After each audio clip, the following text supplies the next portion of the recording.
The centre of India's huge leather industry. There's a tannery. Much of the leather produced here is exported to Europe and the US. Oh God, it's really powerful. Very strong. What kind of waste do we have in here? Yeah, highly chemicalized and toxic water. Yeah. Wastewater coming from the tanneries. And you know, tanneries use a variety of chemicals, hundreds of chemicals. Including really dangerous chemicals like chromium they use to soften the leather, don't they? Yeah.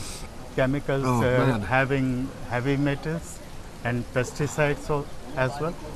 So which ones are tanneries here? But the government says it is making progress reducing pollution, and to prove it, we've been given permission to go out with a team of pollution control officers on a surprise inspection of the leather tanneries.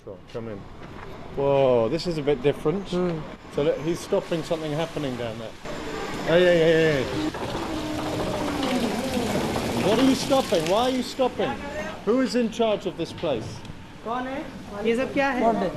days. There's 4 days of flesh. This is where they strip the flesh from the hide. There are huge puddles of water, and the water has that distinctive blue. It's blue because there's chrome in it. Yeah. And there's hides here that clearly have been treated with the chrome. This does not look so good. That tidy. That much tidy. This does not look tidy at all. Looks disgusting. Yeah. The effort to clean the river is more than just an environmental project. How do you get across? It's being seen as a crucial test of India's ability to modernise, because it means tackling corruption. Oh man, it's like walking on rubber. And enforcing effective regulation, as well as massive investment in sewage and effluent treatment infrastructure. It is clear there is still a long way to go. Meanwhile, the government says it has raised pollution standards and has already closed more than 100 tanneries.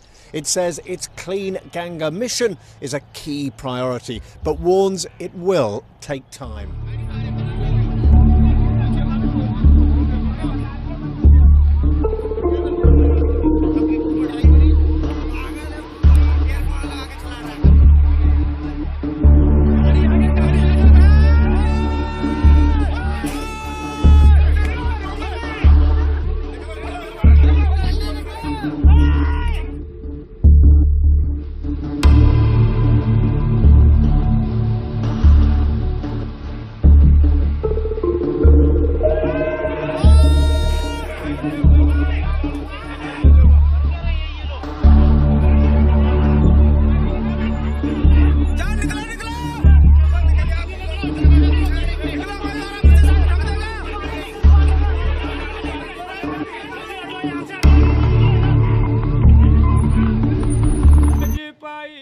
According to legend, the god Shiva founded the city of Varanasi around 5,000 years ago.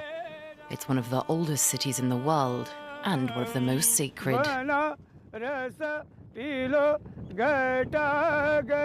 Built along the banks of the river Ganges, worshippers come to wash away their sins and cremate the dead.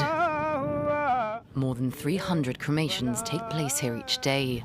The bodies are then thrown in the water. The city attracts more than 3 million tourists every year, eager to view these rituals. Sonia and Dominique have traveled from Argentina. They planned a contemplative trip, but ended up distracted by the mounds of rubbish floating in the river. Seeing so many people getting inside the Ganga and thinking like it's one of the most contaminated rivers, and like everyone was swimming and we were like, we don't really want to touch the water.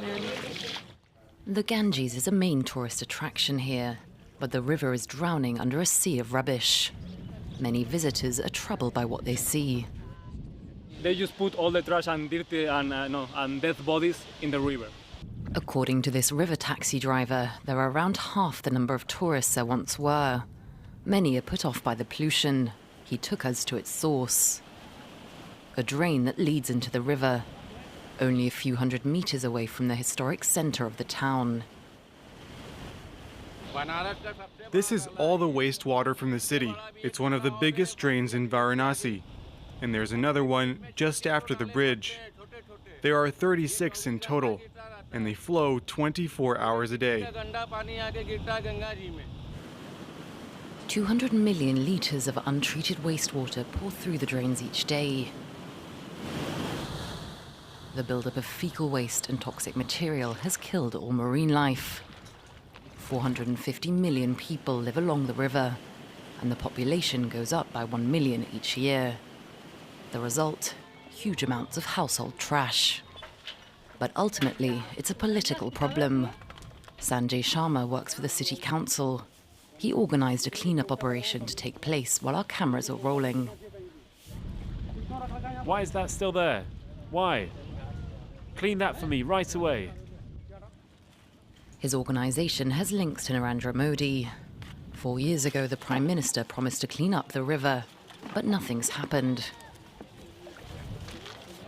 We saw the waste coming out of the drain over there. What is the government doing? The government is dealing with the problem. We will close the drain and filter the water before putting it in the river. For the past 20 years, successive governments have pledged to act, but no purifying stations have been installed. Day by day, the holy city of Varanasi is turning into an open-air rubbish tip.